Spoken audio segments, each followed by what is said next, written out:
Salve e benvenuti nel mio canale. Il disegno che vedi è lo schema semplificato di un impianto di riscaldamento a termosifoni con caldaia a metano. Cosa succede spesso? Che il termosifone più distante dalla caldaia non sia molto performante. Ad esempio, la temperatura superiore nella parte superiore è appena tiepido, poi diventa sempre più fredda, la parte bassa è fredda completamente. Normalmente, ed è una cosa sbagliata, si va alla caldaia e si aumenta la temperatura dell'acqua. Di conseguenza cosa avremo? Che i primi termosifoni vicino alla caldaia saranno roventi, mentre l'ultimo avrà un lieve miglioramento, ma comunque non sufficiente a farlo funzionare bene. Perché avviene questo problema del termosifone più distante che resta così poco funzionante? Il problema è dovuto alla pompa. Mi spiego meglio, non è proprio un vero problema, ma un fatto di regolazione. La pompa prende l'acqua calda dalla caldaia e la spinge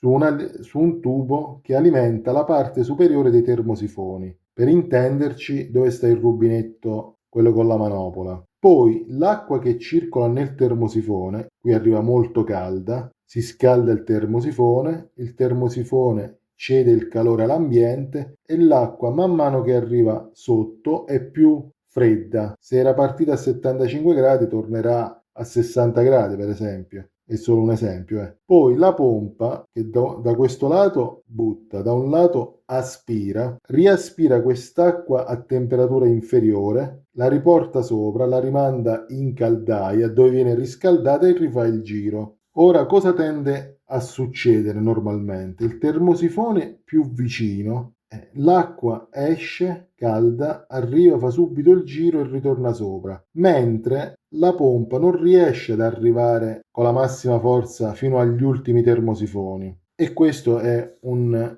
problema. Come ho risolto in casa mia? Semplicemente ho agito sui rubinetti di carico e discarico del termosifone. Nei termosifoni più vicini nel primo ho chiuso completamente il rubinetto e poi l'ho riaperto di un quarto, in modo che l'acqua trovi ostacolo a circolare dentro, ma comunque essendo vicino ci riesce a passare, ma più lentamente. La stessa cosa ho fatto nel rubinetto di sotto, ho chiuso e ho riaperto di un quarto. Così, quando la pompa sta aspirando, non tira tutta l'acqua dal primo termosifone, ma ne entra poca e ne esce poca. Nel secondo termosifone ho chiuso e ho riaperto di un quarto e un po' di più. Questo va regolato a seconda di quanti termosifoni si hanno. Qui lo schema è fatto a 3, ovviamente, sto facendo l'esempio per 3. La stessa cosa ho fatto sotto, ho chiuso e ho riaperto di un quarto più un po'. Cosa succede questo? Cosa succede? Praticamente sulla linea principale mi resta ancora molta pressione. Arrivando qui all'ultimo, il rubinetto è completamente aperto, sia sopra che sotto. Cosa succede allora nella pratica?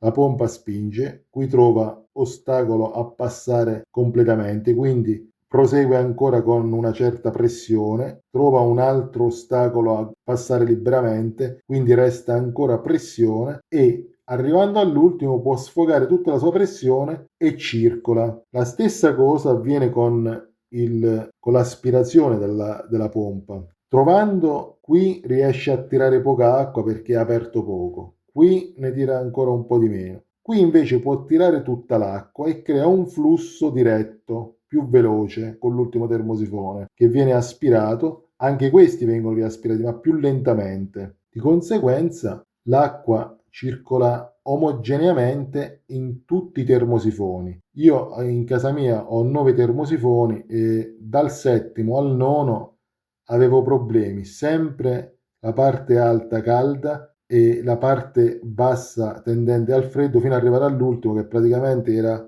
appena tiepido la parte di sopra. Aumentando la temperatura in caldaia, il primo termosifone non ci si poteva stare vicino perché era bollentissimo e in più una cosa da non sottovalutare è che aumentando la temperatura si aumenta anche il consumo di metano, perché se l'acqua la porto a 75 gradi dovremo bruciare più metano per far arrivare a quella temperatura.